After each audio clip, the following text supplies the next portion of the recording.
Welcome to Kishore academy students. आज इस video में हम क्लास 9 उर्दू के जो इम्पोर्टेंट क्वेश्चन है उसको डिस्कस करेंगे।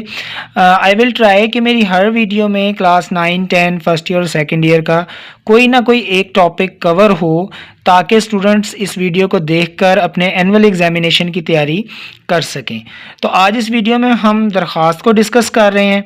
क्लास 9 में जो उर्दू का पेपर है उसमें दरख्वास्त और ख़त नवीसी में चॉइस आती है। आप चाहे तो ख़त कर लें, चाहे तो दरख्वास्त कर लें। अक्सर टीचर्स कहते हैं कि ख़त कर लें, उसमें मार्क्स ज़्यादा आते हैं। ये बात ठीक भी है, लेकिन अक्सर इंग्लिश मीडियम के स्टूडेंट्स जिनकी उर्दू वीक होती है उनके लिए मैं रिकमेंड करूँगा कि वो दरख्वास्त कर लें। अगर अच्छे तरीके से दरख्वास्त को किया जाए तो भी मार्क्स आपके अच्छे आ जाते हैं। सेकेंडली, ये एक ऐसा क्वेश्चन है जो 10 मार्क्स का होता है। 75 में से 10 मार्क्स की वेटेज काफ़ी ज़्यादा होती है। सो अब हम शुरू करते हैं। ये दरख्वास्त है हेल्थ ऑफिसर के नाम।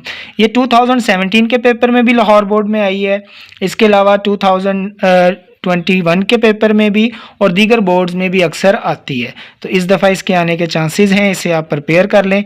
दरख्वास्त का पैटर्न मैंने दूसरी वीडियोज़ में भी बताया है, इसमें दोबारा बता देता हूँ। सबसे पहले आपने टॉप पे टाइटल पे लिखना होता है जिसको आप दरख्वास्त लिख रहे हैं, जैसे बाखिदमत जनाब हेल्थ ऑफिसर साहब अलिफ बे जी। तो आपने आगे कोई ज़िला लाहौर या गवर्नमेंट स्कूल नहीं लिखना, क्योंकि कोई पहचान नहीं देनी होती हर दरख्वास्त में। ये पैटर्न फर्स्ट ईयर के स्टूडेंट के लिए भी है उर्दू का। फिर लिखना है जनाब अली, गुजारिश है कि हमारे मोहल्ले में खाक रोबों ने आना छोड़ दिया है। सफाई करने वाले या जमादार जिन्हें हम कहते हैं उनके लिए मेयारी वर्ड खाक रोब होता है। हर गली कूचे में गलाजत के ढेर लगे हुए हैं। मोहल्ले पर बदबू का तसल्लुत है, यानी हर तरफ बदबू फैली हुई है। इस पर मज़ीद ये कि मौसम बरसात आ रहा है जो गंदी गलियों में बीमारियां फैला दिया करता है।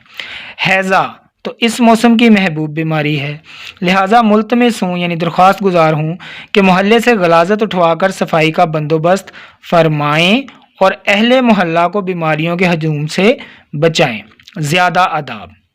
देन फिर आपने उसके बाद करना है, नीचे आपने लिख देना है एन नवाजिश होगी अल अर्ज अहले मोहल्ला। यहाँ पे भी आपने कोई अपना नाम या जमात वगैरह मेंशन नहीं करनी। अल अर्ज के बिल्कुल सामने आपने तारीख डालनी है और डेट आपने उर्दू में ही डालनी है। मोरखा 13 जुलाई 2023। इसका एक आसान तरीका ये होता है कि आप कोई भी एक उर्दू की तारीख याद कर लें। ख़त में उर्दू के पेपर में और दरख्वास्त में भी आपने तारीख जो है वो उर्दू में ही लिखनी है। इससे एग्जामिनर पर अच्छा इंप्रेशन पड़ता है। तो स्टूडेंट्स, आई होप आपको ये दरख्वास्त जो है समझ आ गई होगी। इसके अलावा किशोर एकेडमी यूट्यूब चैनल को सब्सक्राइब कर दें। हम आपके लिए हर वीडियो में एक टॉपिक कवर करने की कोशिश करेंगे जिससे आपका एनुअल का एक क्वेश्चन प्रिपेयर हो जाए। Thanks for watching.